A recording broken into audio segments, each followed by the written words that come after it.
आदाब नमस्कार। आप देख रहे हैं INN चैनल। मैं हूं शेख अहमद अली। इस न्यूज़ बुलेटिन में आइए नज़र डालते हैं दिन भर की बड़ी खबरों पर। तेलंगाना में कोरोना वायरस की वबा के फैलाव में कमी और लॉकडाउन को मुकम्मल तौर पर बर्खास्त कर दिए जाने के बाद रियासत की आमदनी में काबिल लिहाज इजाफा हुआ है।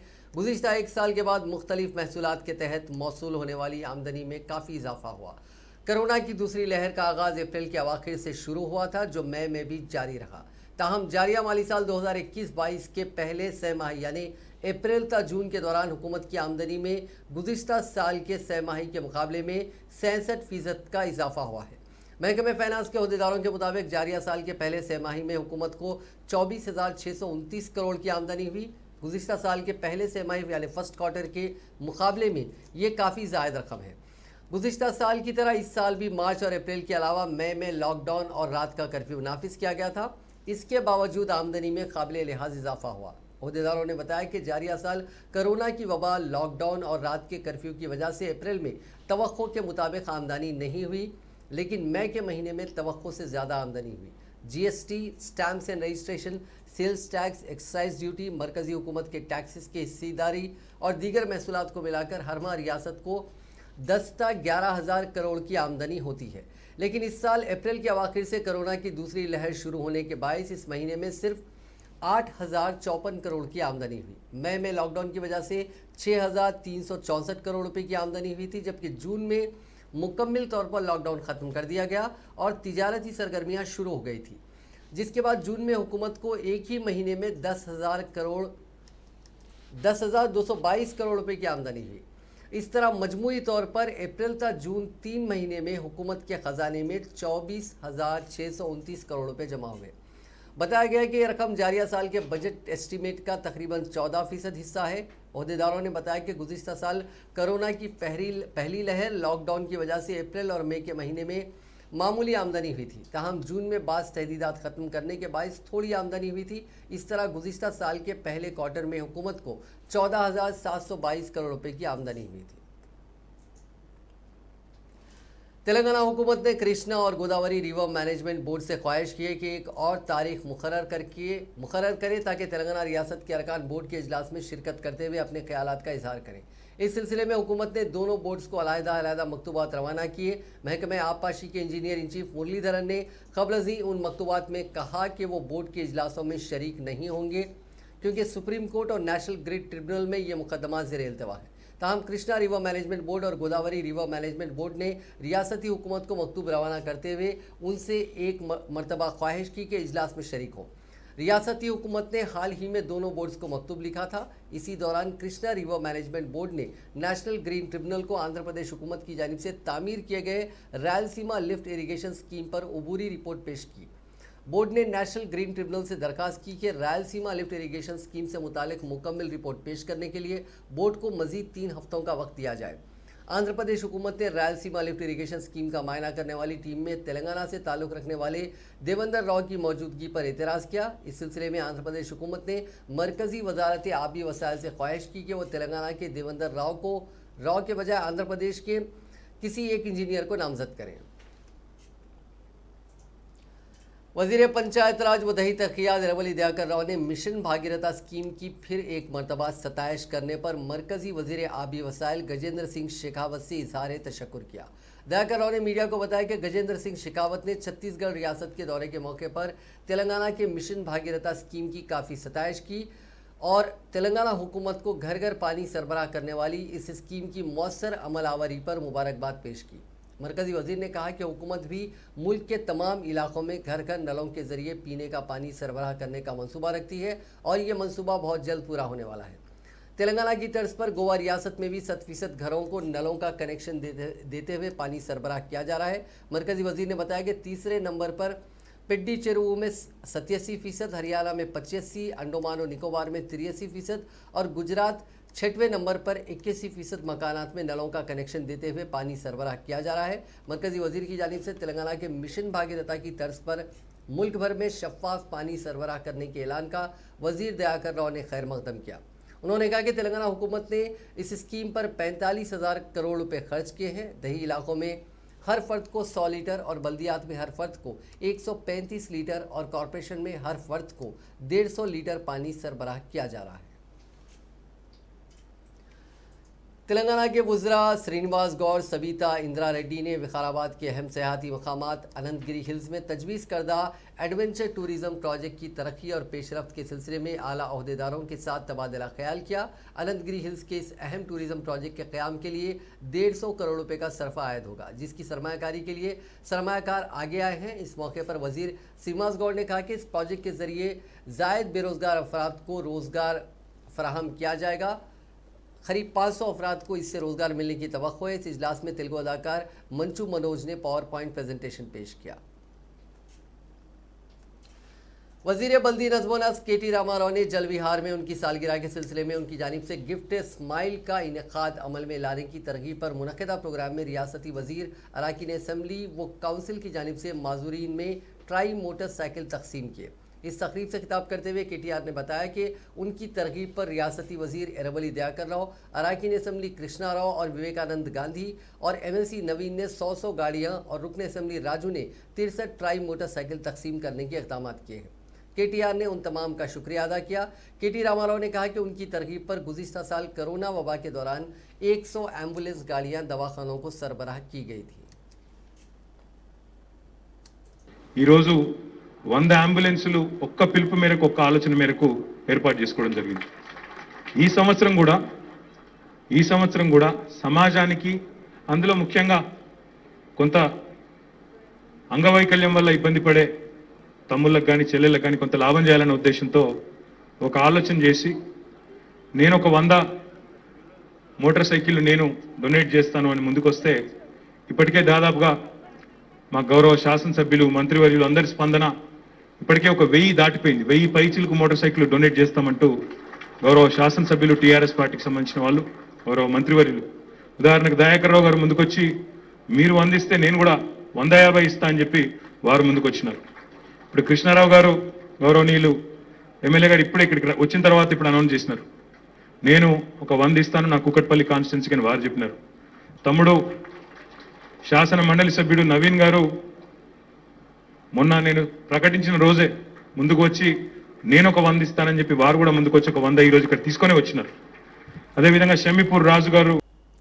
रियासती वज़ीर फाइनेंस हरीश राव ने ज़िला सिद्दीपेट में इतवार के रोज़ एक मकामी सनती पार्क में ताजरीन के लिए इमारत का संग बुनियाद रखा। इस मौके पर उन्होंने कहा कि 10 करोड़ रुपए की लागत से इमारत की तामीर की जा रही है, जहां प्लग एंड प्ले सिस्टम और तमाम तर सहूलियात मौजूद होंगी।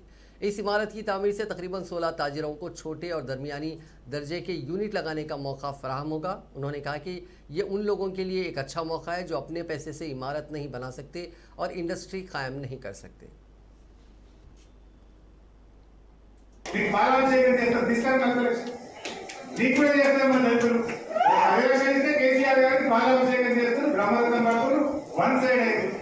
అయితే సంజయ్ గారు అందరూ పంచాయతీలో 50 కావాలి, సంతోషం 50 అయిపోయినాయి। ఈ రకంగా మనం ఆన్సర్ చేయాలి, సరే భయ్ మాకు శాతం మేము పాటించాం, ఇప్పుడు మీకు నాకు తెచ్చి మాట్లాడు అని అనొచ్చు కదా మనం కూడా। సో ఈ రకంగా మనం గట్టిగా ఎక్కడికక్కడ సమాధానం చెప్పాలి। సో మిత్రులారా, EBC రిజర్వేషన్ కూడా కేంద్ర ప్రభుత్వం చాలా గిఫ్ట్లు పెట్టింది। 300 గజాల బాగుంటే ఇయ్యం, 3 ఎకరాల భూమి ఉంటే ఇయ్యం, ఈ मरकजी हुकूमत की जानिब से पार्लियामेंट में पेश किए जाने वाले बरखी तरमीमी बिल के खिलाफ Telangana state power employees joint action committee ने 10 अगस्त को ड्यूटीज़ का बाइकआउट करते हुए 1 दिन की हड़ताल में हिस्सा लेने का ऐलान किया, जो कौमी सतह पर इस बिल के खिलाफ महकमे बरखी के मुलाजिमीन मना रहे हैं। मुल्क गिर सतह पर बरखी के मुलाजिमीन 10 अगस्त को मरकजी हुकूमत की जानिब से पार्लियामेंट में पेश किए गए बिल के खिलाफ ये एहतजाज करेंगे। रियासत के मुलाजिमीन की JSC ने अपील की कि वो 10 अगस्त को ट्रांसको, जेनको और डिस्कॉम में काम करने वाले तमाम मुलाजिमीन ड्यूटी का बाइकआउट करते हुए हड़ताल में हिस्सा लें। बीजेपी कायद व साबिक वजीर ईटला राजेंद्र ने आज चीफ मिनिस्टर के चंद्रशेखर राव और वजीर फाइनेंस टी हरीश राव को चैलेंज किया कि अगर उनमें हिम्मत हो तो वो उनके खिलाफ मुकाबला करते हुए कामयाब होकर दिखाएं। हुजूराबाद असेंबली हल्के के चलपुर में मुदिराज तबके के अफराद की बीजेपी में शमूलियत के मौके पर मुनक़िदा तकरीब से खिताब करते हुए राजेंद्र ने दावा किया कि टीआरएस हुकूमत की लाख कोशिशों के बावजूद हुजूराबाद के ज़मनी इंतखाब में बीजेपी की कामयाबी यकीनी है। उन्होंने कहा कि उनकी कामयाबी को कोई रोक नहीं सकता। उन्होंने कहा कि हुजूराबाद से कामयाबी के लिए टीआरएस हुकूमत दलित बंधु जैसी स्कीमात का ऐलान करते हुए राय दहिंदों को राग़िब करने की कोशिश कर रही है। उन्होंने कहा कि ऐसी स्कीमा से हुजूराबाद के अवाम मुतासिर होने वाले नहीं हैं। उनकी शिकस्त के लिए टीआरएस हुकूमत हर तरह की कोशिश कर रही है, लेकिन वो उन कोशिशों में कभी कामयाब नहीं होंगे। बीजेपी के कई मकामी कायदीन और उनके हामियों को ओहदा और भारी रुकूमत देते हुए टीआरएस में शामिल करवाया जा रहा है। उन्होंने कहा कि हुजूराबाद में इंटेलिजेंस और पुलिस का गलत इस्तेमाल किया जा रहा है। राजेंद्र ने चंद्रशेखर राव हुकूमत को चैलेंज किया कि वो शफाफ अंदाज में इंतखाबात मुनक्किद करके दिखाएं। वज़ीर अक़लियती बहबूद कोपुलाईश्वर ने कहा है कि हुजूराबाद के ज़मनी इंतखाब में टीआरएस और बीजेपी के दरमियान मुकाबला होगा। उन्होंने कहा कि रियासत की तरक्की और अवामी बहबूद के कामों के साथ आगे बढ़ने वाले चंद्रशेखर राव और मुल्क को तबाही के दहाने पर ले जाने वाले फैसला करने वाले नरेंद्र मोदी के दरमियान होने वाले मुकाबले में अवाम यकीनी तौर पर टीआरएस को भारी अक्सरियत से कामयाबी दिलाएगी। उन्होंने आज जिमी कुंटा में टीआरएस के कायदीन और कारकुनों के एक इजलास से खिताब किया। इस इजलास में अरकान असम्बली चंदर नरेंद्र, रुकन council Basavaraj Saraiah, Ramagundam mayor doctor Anil Kumar, Jammikunta के चेयरमैन राजेश्वर राव और दूसरे मौजूद थे। इस मौके पर खिताब करते हुए कोपुलाईश्वर ने कहा कि केसीआर और मोदी की तर्ज हुक्मरानी में काफ़ी फ़र्क है। केसीआर तेलंगाना में तरक्की और अवामी बहबूद पर तवज्जो देते हैं और मोदी हुकूमत अवाम को परेशान करने वाले फैसले लेती है। उन्होंने कहा कि तेलंगाना की तश्कील के बाद टीआरएस हुकूमत ने ऐसी स्कीमात शुरू की हैं जिसकी नज़ीर मुल्क की किसी भी रियासत में नहीं मिलती। साबिक वज़ीर व रुकन असम्बली जोगू रामन्ना ने कांग्रेस की जानिब से गिरिजन दलित दंडोरा प्रोग्राम के इनेकाद पर सख्त बरहमी का इजहार करते हुए कहा कि कांग्रेस को दलितों और आदिवासियों के मसाइल को लेकर कोई प्रोग्राम या मीटिंग मुनक्किद करने का अखलाकी हक नहीं है। मीडिया से बात करते हुए उन्होंने कहा कि कांग्रेस जब मुत्तहिदा रियासत में बरसर इख्तिदार थी तब आदिवासियों और दलितों के लिए कोई फलाही काम नहीं किए, जबकि टीआरएस हुकूमत ने दलितों की फलाह बहबूद के लिए कई एक इक़दाम किए हैं। टीआरएस रुकन असम्बली बालका सुमन ने वरंगल अर्बन में पार्टी इजलास को मुखातिब करते हुए बताया कि मुल्क की आज़ादी के बाद से लेकर आज तक मुल्क की किसी भी हुकूमत या सियासी जमात ने दलितों की तरक्की के लिए उतना काम नहीं किया जितना कि टीआरएस हुकूमत ने किया। उन्होंने कहा कि वज़ीर आला चंद्रशेखर राव ने दलितों की तरक्की के लिए दलित बंधु स्कीम पायलट प्रोजेक्ट के तौर पर मुतारिफ़ करवाते हुए हर गरीब दलित ख़ानदान को 10 लाख रुपए फराहम करने के इक़दाम किए हैं। इस स्कीम का वासला मेरी ग्राम पंचायत से आगाज़ हो चुका है, जहाँ 76 ख़ानदानों को फ़ीकस 10 लाख रुपए अदा किए गए हैं। इस तकरीब को टीआरएस रुकन असम्बली धर्मा रेड्डी ने भी मुखातिब किया। దళిత బస్తీల పొంటే పోతుంది అంటే పెట్టడానికేమో స్కీములు పెట్టిరు ప్రభుత్వాలు, చెప్పడానికేమో నాయకులు ఓట్ల సందర్భంలో వచ్చి మాటలు చెప్పిర్రు, కానీ జరగాల్సినంత పని దళిత వర్గాలకు సంబంధించి జరగలేదని చెప్పి ముఖ్యమంత్రి గారు మేము ఉద్యమంలో ఉన్న సందర్భం నుంచి ఇప్పుడు రాష్ట్రం వచ్చిన తర్వాత కూడా ఎప్పుడు వారు చెప్తా ఉంటారు. అది వాస్తవం. ఎంతసేపటికి ఇవాళ ఒక దళిత బిడ్డగా నేను కూడా ఇప్పుడు నా వయసు 38 ఏళ్ళు, దగ్గర దగ్గర ఒక 20-25 ఏళ్ళ నుంచి నేను కూడా సమాజాన్ని గమనిస్తున్నా, అన్ని చూస్తూ ఉన్నా. నాది కూడా ఉద్యమ కుటుంబం కాబట్టి, రాజకీయ కుటుంబం కాబట్టి మా తాతలు తండ్రుల నుంచి కూడా అవగాహన చేసుకుంటూ తిరుగుతూ కొంత గమనిస్తూ ఉన్నాం చుట్టుపక్కల పరిస్థితులు. ఏ పార్టీ వాడైనా కానీ, అది కాంగ్రెస్ కానీ భారతీయ జనతా పార్టీ గతంలో తెలుగుదేశం కానీ, దళితులు అంటే మన ముఖాల్లో వాళ్ళకి ఓట్లే కనబడ్డాయి తప్ప మనం మనుషులుగా కనబడలేన్నాడు. మనల్ని చూస్తే మనకి ఓటే కనబడుతుండే మన ముఖం చూస్తే. నిజమా కాదని నేను చెప్పేది. टीपीसीसी सदर रेवंत रेड्डी ने इंद्रावली में दलित कबायलियों के दंडोरा प्रोग्राम को कामयाब बनाने पार्टी कारकुनों और कायदीन से अपील की। रेवंत रेड्डी ने आज बंजारा हिल्स में एआईसीसी प्रोग्राम्स इम्प्लीमेंटेशन कमेटी के चेयरमैन ए महेश्वर रेड्डी की रिहायशगाह पहुंचकर इंद्रावली में मुनक्किद होने वाले इजलास के इंतजामात का जायजा लिया। उन्होंने कहा कि हुजूराबाद ज़मनी इंतखाब के पेश नज़र दलितों को धोखा देते हुए सियासी फ़ायदा हासिल करने के लिए टीआरएस हुकूमत ने दलित बंधु स्कीम मुतारिफ़ की है। उन्होंने इल्ज़ाम लगाया कि हुकूमत के लिए कोई भी स्कीम मुतारिफ़ कराने के लिए ज़मनी इंतखाब की ज़रूरत होती है। उन्होंने कहा कि इस इजलास में हर दलित और कबायली के लिए 10 लाख रुपए देने का मुतालबा किया जाएगा। ये एहतजाज 9 अगस्त से 17 सितंबर तक जारी रहेगा। रेवंत रेड्डी ने कहा कि इसके अलावा राहुल गांधी भी सितंबर के पहले हफ्ते में इस प्रोग्राम में शिरकत करेंगे।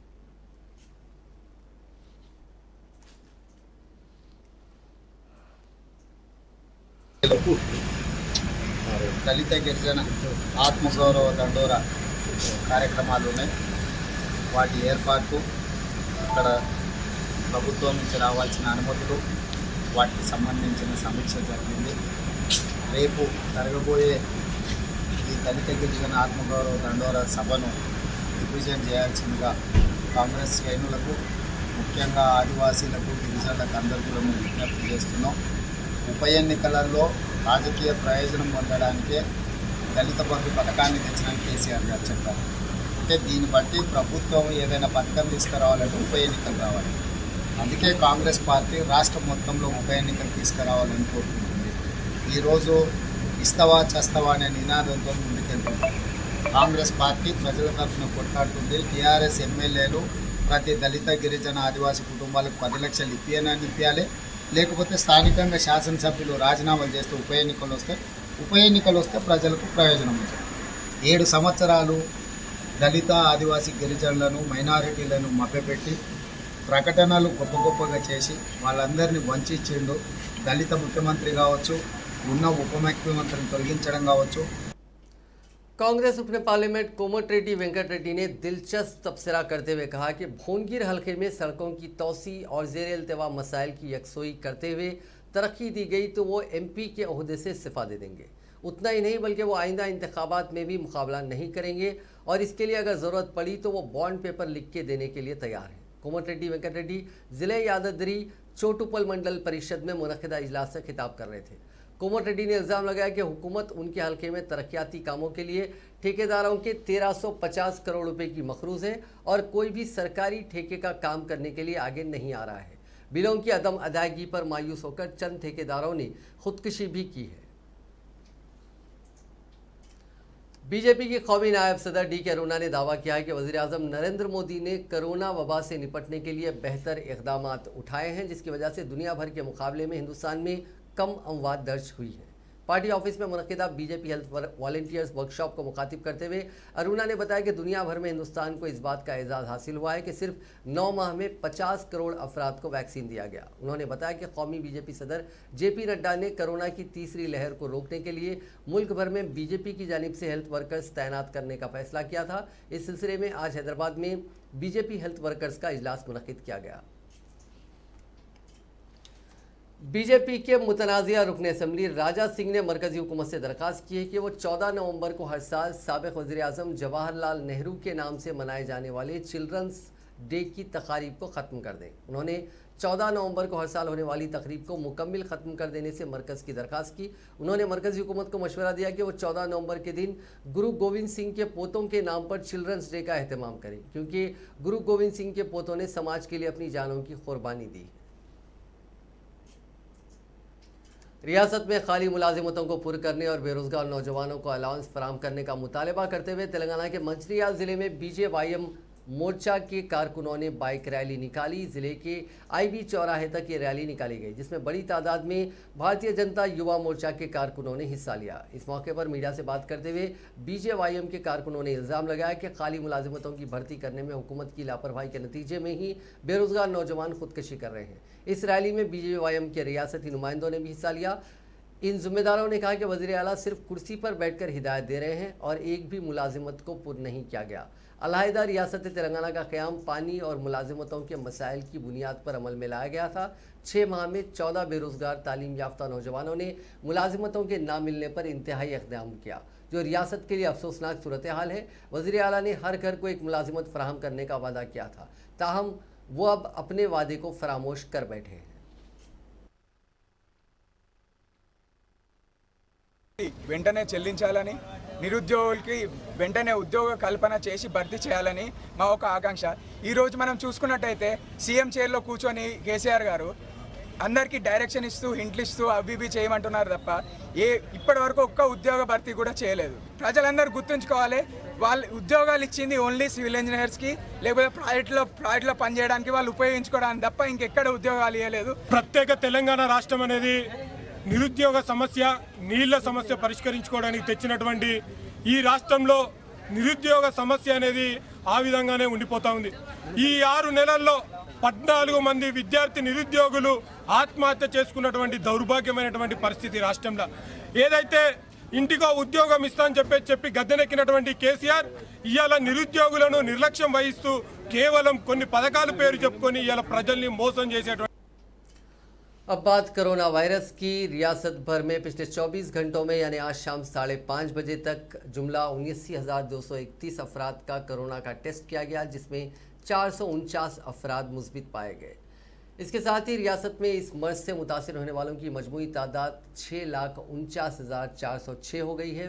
इसी दौरान 2 अफराद की मौत भी हुई, जिसके बाद कोरोना से मरने वालों की मजमूई तादाद 3,825 हो गई है। इस दौरान 623 अफराद इस बीमारी को मात भी दे चुके हैं। तेलंगाना भर में फिलहाल 8,406 अफराद का इलाज चल रहा है। मरकजी वजीर फाइनेंस निर्मला सीतारामन ने कहा है कि मुल्क के 50 करोड़ से ज्यादा अफराद को कोविड के टीके दिए गए हैं। उन्होंने आंध्र प्रदेश के विशाखापट्टनम के इलाके में कोविड टीका अंदाजी के मरकज का मायना किया। इस मौके पर मीडिया से बात करते हुए सीतारामन ने दावा किया कि आने वाले दिनों में टीका अंदाजी के अमल में तेजी पैदा की जाएगी। उन्होंने कहा कि मजीद 2 टीकों की हिंदुस्तान में मंजूरी दी गई है। मरकजी वजीर के दफ्तर ने अपने दौरे के सिलसिले में तस्वीर को पोस्ट किया और इस सिलसिले में किए गए ट्वीट में कहा कि आंध्र प्रदेश में कोविड-19 के 2 करोड़ 36 लाख अफराद को पहला डोज दिया गया।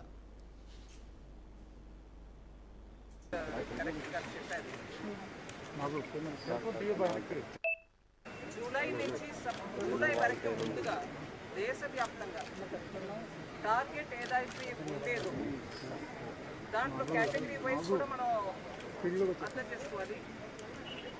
జనవరిలో మనం స్టార్ట్ చేసినప్పుడు ఫస్ట్ డాక్టర్స్, నర్సెస్, ఫ్రంట్ లైన్లో ఉన్న వాళ్ళు అందరికీ ఇవ్వాలి అని ఒక నెల పాటు జరుగుతూ ఉండగా నెక్స్ట్ ఫ్రంట్ లైన్ వారియర్స్ అందరినీ తీసుకున్నారు. అంటే ఈ పారామెడికల్ ఫోర్సెస్, కొంచెం అంబులెన్స్ నడిపే వాళ్ళు, వీళ్ళందరినీ కూడా తీసుకొచ్చారు. పోలీసు, వీళ్ళని ఆర్మ్ ఫోర్సెస్, సెక్యూరిటీ, వీళ్ళందరినీ. అలా నెక్స్ట్ స్టేజ్లో 65 ఉన్న వాళ్ళందరినీ రిమైన్ 45 పైన ఉన్నవాళ్ళు, ఏజ్ 45 ప్లస్ ఉన్న వాళ్ళందరినీ కూడా తీసుకున్నారు. ఇప్పుడు 45 ప్లస్లో మిగిలిన వాళ్ళందరినీ కూడా మొదటి ప్రయారిటీగా వాళ్ళందరినీ కూడా ఇచ్చేస్తున్నారు. వాళ్ళు వల్నరబుల్, అంటే వాళ్ళకి ఎక్కువ ఈ వైరస్ తాకడానికి పాసిబిలిటీ ఉంది అనే టైప్ ఉన్న వాళ్ళకి ఆ ఏజ్ గ్రూప్, వాళ్ళకి కోమోబిలిటీస్ అంటారు, మిగతా హార్ట్ ప్రాబ్లం ఉన్నవాళ్ళు, డయాబెటీస్ ఉన్నవాళ్ళు, వీళ్ళందరినీ కూడా ముందుకు తీసుకున్నారు. ఒక సైంటిఫిక్ పద్ధతిలో ఇలా ఇంప్రూవ్ చేసి తీసుకొచ్చారు.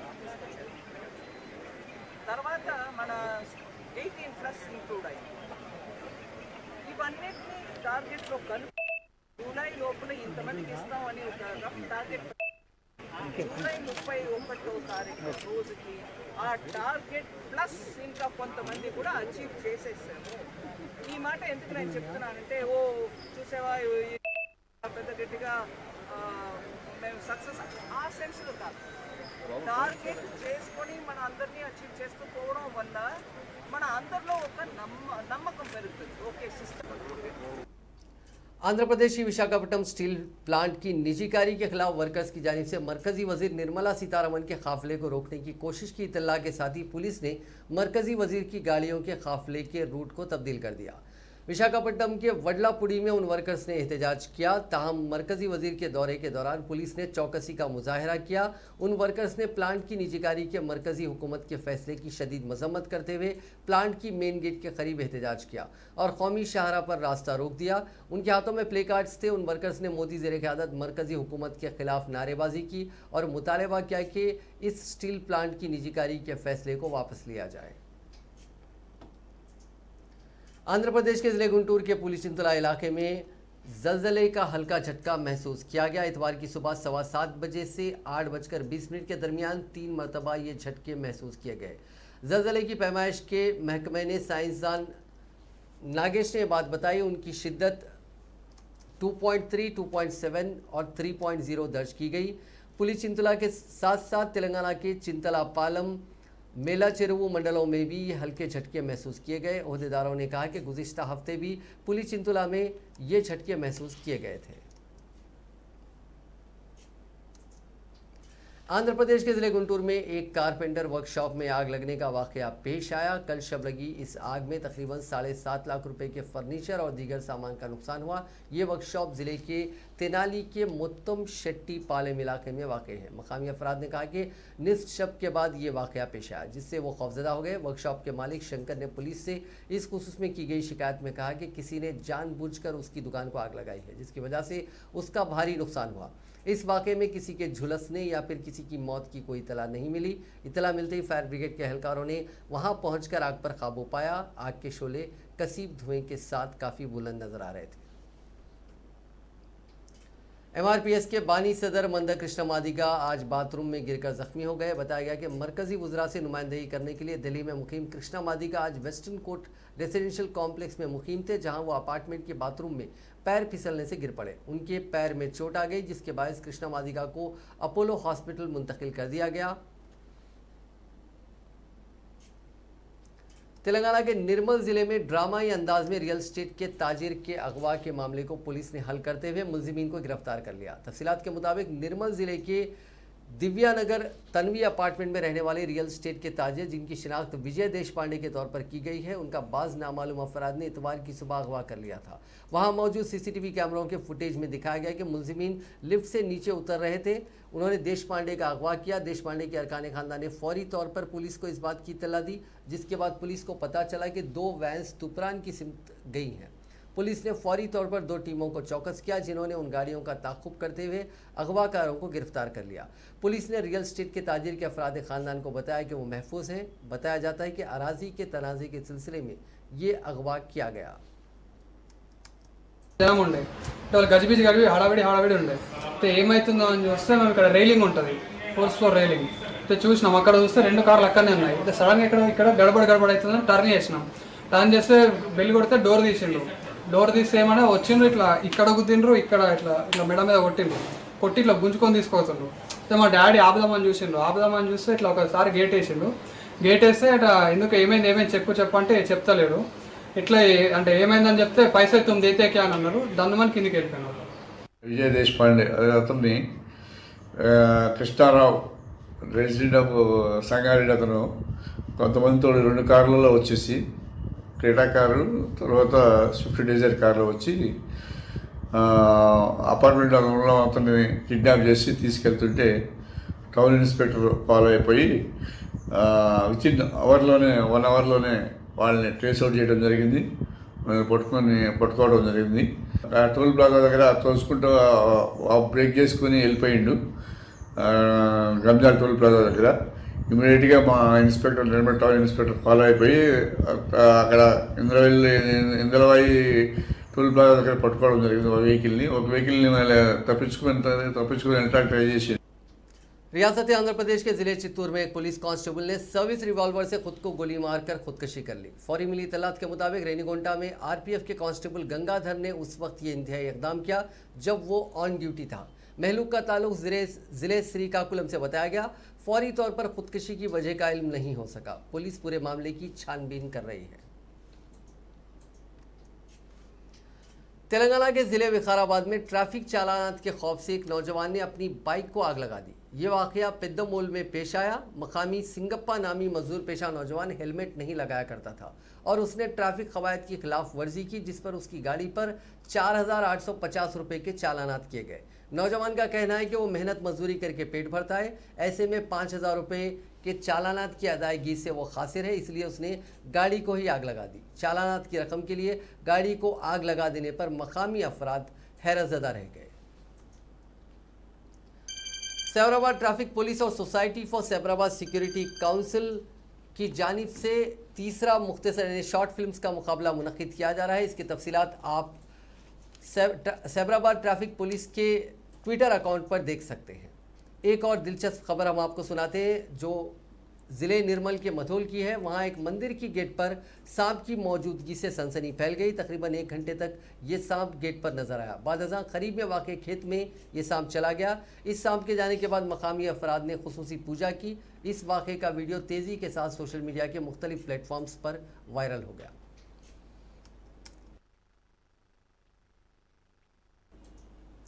नाजरीन, इस न्यूज़ बुलेटिन में बस इतना ही। देखते रहिए INN चैनल।